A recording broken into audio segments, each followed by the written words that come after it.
All right, presented by State Farm. Let's take a look at the Miami starting five. LeBron is joined on the front line by Bosh. LeBron James is out there with Dwayne Wade. And it's Chalmers in at the 3 slot. And for New Orleans, Jarrett Jack is out there with Gordon. Then there's Jason Smith. Then there's Chris Kaman. And it's Aminu in at the 3, the small forward. Here's Jack. Wade is covering. 5 to shoot. Offensive rebound. Kicks it out to Gordon. Here's Jack. Wade is covering. Back to Gordon. Well, it was a shame that Eric Gordon missed almost 2 months last season with the wrist injury. But when he's playing, he's as strong and explosive as any 2-guard in the league. Let's find out what Doris Burke has for us. Kevin, thank you. I caught up with Eric Spoelstra. He said the cooperation on the offensive end has to be first rate to get it done tonight. He told me, I don't want to see guys taking it on themselves to score all our points. I want everybody in on the act. Sharing the ball is key, guys. Thanks for filling us in there, Doris. Thank you so much. Getting their offense sorted out is the priority here, guys. And I agree. I mean, a good call, I think. Try to get into a rhythm early and get everybody involved, let everybody touch it, and go from there. Yes, exactly, Clark. You got to establish a few different scoring options as soon as possible. Get everyone involved and find that pace, that groove you're looking for as a team. Clark, you mentioned the scoring boost for Eric Gordon. He said that within the next couple of seasons, he wants to be the NBA's top scorer. Think he can get that, Steve? He's got the ability. I mean, the way he can shoot the ball and put it on the floor and use his strength to get to the rim. What I liked last year, Kevin, is he upped his assist total to over 4 a game. That's pretty good for a shooting guard. Here's Jack. Wade is covering. Outside Gordon.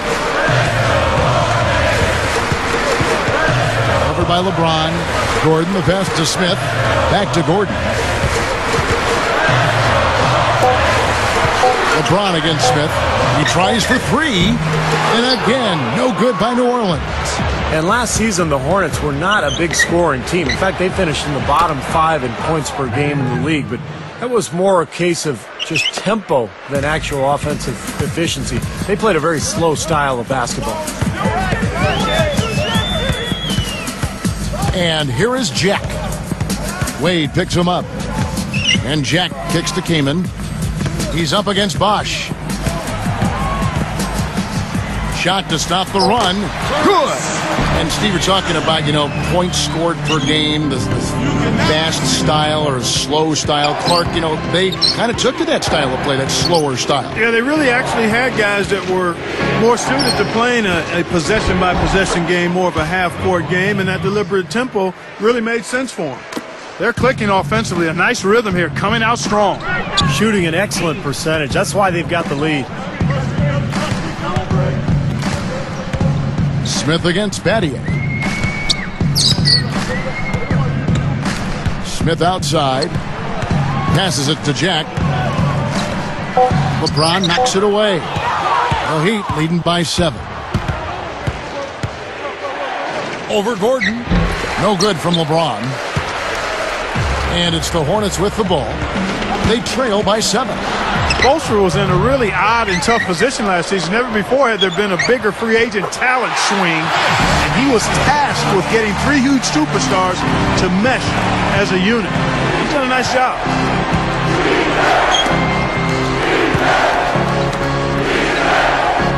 Back to Wade. Over Jack. Rebound by Smith. Back to Spoelstra because he was the first coach, Steve, to deal with that much talent. He had some very unique situations pop up along that road. Well, he sure did, Kevin, and he had to coach that team under a microscope all season long. The basketball world was watching, and that Miami team went through some ups and downs. But in the end, I think Eric Spoelstra did a fantastic job, and he looks to be one of the bright young coaches in this league. Yeah, why not? Keep firing. He's shooting really well here early on. Here's Jack. Wade is covering. Wade is whistled for reaching in. That is his first foul of the game. Carl Landry's checked in for New Orleans. Vasquez comes in for Jarrett Jack. And then for Miami, Haslam comes in for Chris Bosh. And Mike Miller subbed in for Shane Battier. Here's Kamen. He's got 6. Lots of room. Landry gets the bucket. Now you have to love the vision to find the open man and get him the ball.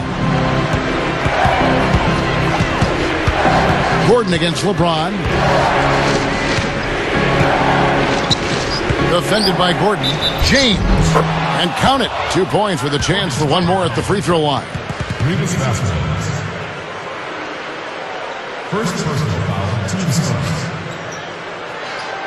At the line for the LeBron James.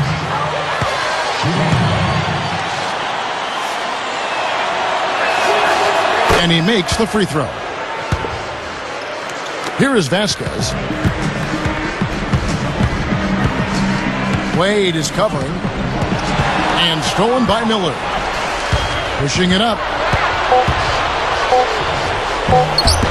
No good. Tell you what, it seems like all it takes is just a little bit of defense for him to be tentative on those layup attempts. And that concludes the first quarter of play. Heat lead by 6. And I thought the defense was key here for this club. They really tightened up and made it difficult on their opponent.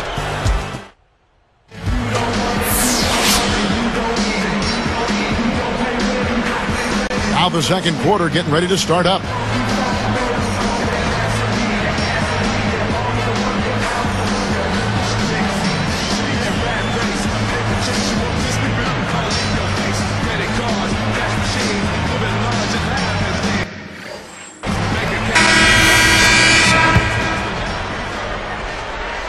The Heat leading by 6.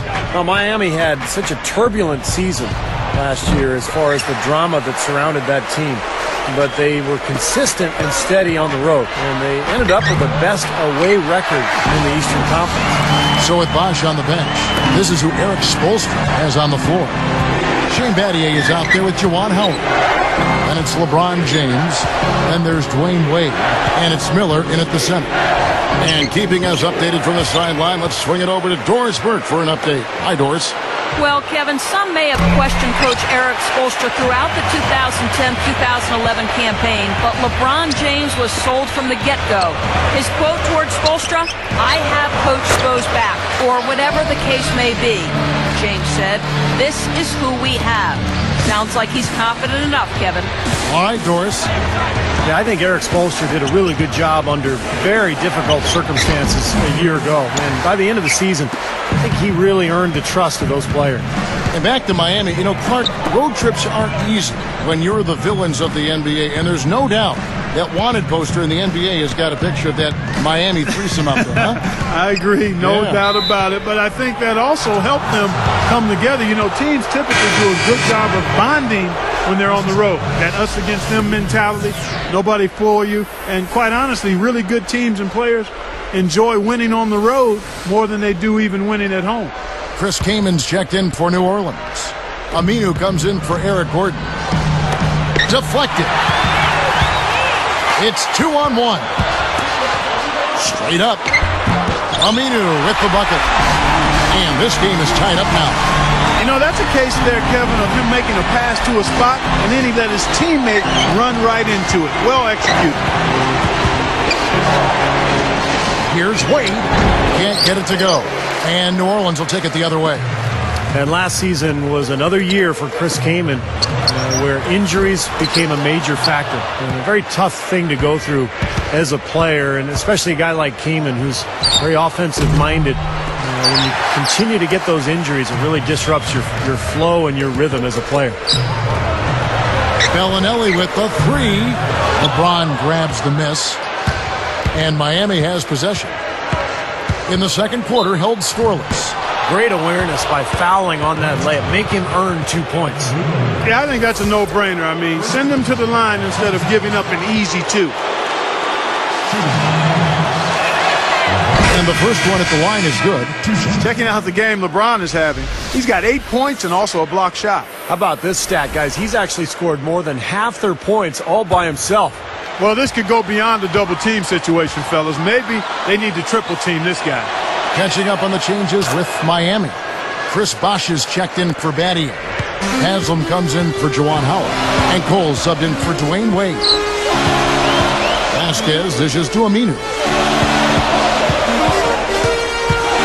He dishes it to Bellinelli. Shoots it. And again, New Orleans has no luck. Back to Kaman, that's the second time in the last, 3 years he's only been able to play in about 30 games or so. And you feel bad for the young man, Kevin. He's such a really good, solid center, and it really come into his own the last few years prior to this injury spell. And he defends, he scores the ball inside, but injuries have really taken its toll. And he takes the feed in stride and slams it home. And that ties it up. Well, I like the way he fed that ball inside with precision there.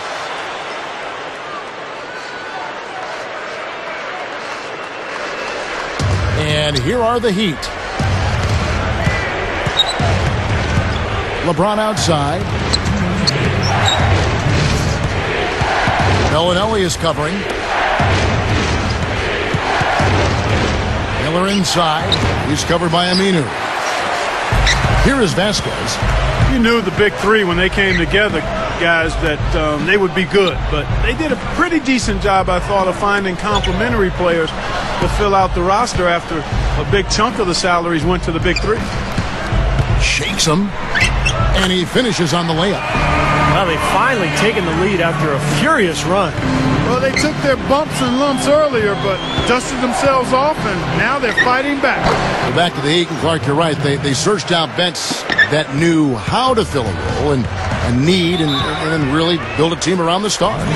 Well, and that's critical because anytime you have the core group together, it's about finding role players who are going to accept their responsibilities on the team and accept the fact that sometimes they're not going to see the minutes that they would otherwise like. But they handled it well. They got a good roster around their stars, and it paid off.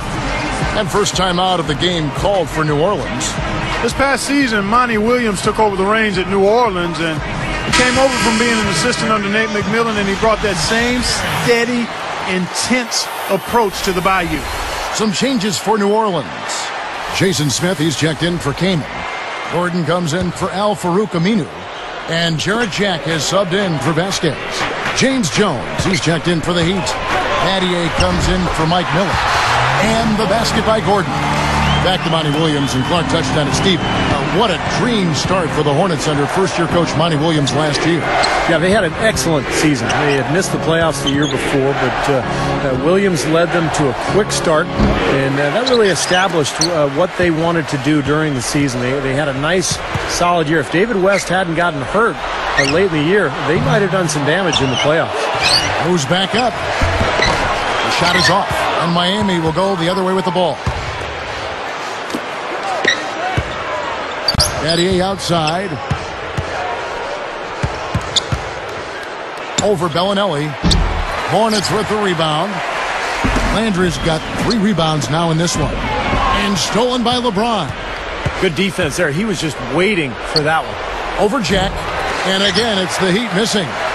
He's laboring out there right now, guys. The shot has not been falling for him this quarter. Gordon gets a hand on it.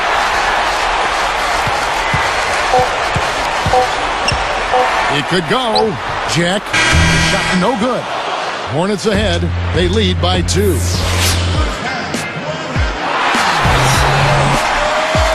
It's the HP halftime show out at New Orleans Arena. The action has been good. The Hornets putting up a heck of a fight. Close-range shots, their bread and butter early on, a gigantic lead in points in the paint. And Chris Kaman's having no problem scoring against the Heat. He's got 8 points and a great field goal percentage, too, making his shots count. And it was a good first half as well for the Heat. Second chance points, a major key so far. They've been the first to the ball whenever there's a missed shot. The leading scorer, LeBron James. He has 11 points and has been getting after it on defense as well. No let up on either end of the court. And now a look at the players topping their teams in scoring. We'll see if they can keep this pace up. And now we send you back out to the game. Thanks so much for watching. We'll see you next time. And we welcome you back here to the Crescent City here at the New Orleans Arena. Beautiful night here in the Bayou.